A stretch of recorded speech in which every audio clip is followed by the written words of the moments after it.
নমস্কার সকলকে। আজকে শেয়ার করছি মুখরোচক একটা স্ন্যাক্সের রেসিপি, যেটা হচ্ছে পদ্ম পিঠে। তো এখানে ভেতরের পুরটা দেখুন, কড়াইশুঁটি, আলু আর এই ফুলকপি দিয়ে। তো এখন তো ফুলকপি সিজন, তো এটা চলুন বানিয়ে নেওয়া যায়। প্রথমে ময়দার মধ্যে সামান্য পরিমাণে নুন আর তেলটা পরিমাণ মতন দিয়ে তারপরে ভালো করে মেখে নিতে হবে। এরপরে হালকা হালকা জল দিয়ে ভালো করে ময়দাটাকে মেখে নিতে হবে। ময়দাটা মাখা হয়ে গেলে তারপর একটা ডো তৈরি করে হাতে অল্প তেল নিয়ে এর মধ্যে মাখিয়ে নিতে হবে, যাতে ডোটা সফট হয় তার জন্য। এবার অন্যদিকে কড়াইতে তেল দিয়ে শুকনো লঙ্কা, কালো জিরে আর হিং দিয়ে একটুখানি লাল লাল হতে তারপরে সিদ্ধ করে রাখা আলু, ফুলকপিটা এখানে আগে থেকেই সিদ্ধ করে ভেজে রাখা হয়েছে, দিয়ে হালকা নাড়াচাড়া করে তারপরে দিয়ে দেওয়া হচ্ছে এখানে সিদ্ধ করে রাখা কড়াইশুঁটিগুলো। এরপর পরিমাণ মতন আদা বাটা এখানে দিয়ে সমস্তটা মিক্স করে মধ্যে অল্প পরিমাণে নুন, পরিমাণ মতন হলুদ দিয়ে ভালো করে মিক্স করে নিয়ে তারপরে এখানে অল্প জল দিয়ে দেওয়া হচ্ছে। এবার জলটা ফুটতে থাকলে তারপরে চাপা দিয়ে রাখতে হবে কিছুক্ষণের জন্য, প্রায় 5 থেকে 10 মিনিট মতন চাপা দেওয়া থাকলো।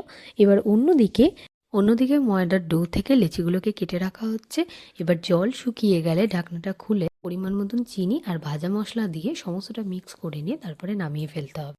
এবার লেচিগুলোকে ছোট ছোট করে লুচির মতন করে বেলে নিতে হবে। তারপরে যে পুরটা আমরা তৈরি করেছিলাম সেই পুরটাকে এখানে ভালো করে দিয়ে অন্য একটা বেলে রাখা লেচি এর ওপরে দিয়ে সাইডগুলো ভালো করে প্রেস করে আটকে দিয়ে, দেখুন ভিডিওতে যেমনভাবে দেখানো হচ্ছে ঠিক সেরকমভাবে করে তারপরে কাঁটা চামচ দিয়ে আরও ভালো করে চেপে দিয়ে একটা ডিজাইনও তৈরি হবে। এর ফলে চামচ দিয়ে ডিজাইন করা হয়ে গেলে তারপরে আমরা তেলে ভেজে নেবো হালকা লাল লাল করে, দিয়ে তুলে নিলেই হয়ে যাবে এই সুন্দর একটা রেসিপি। তো এরকম ইউনিক ভিডিও দেখার জন্য অবশ্যই চ্যানেলটাকে সাবস্ক্রাইব করবেন, আর আজকের ভিডিওটা যদি ভালো লাগে থাকে তো অবশ্যই লাইক শেয়ার করে দেবেন।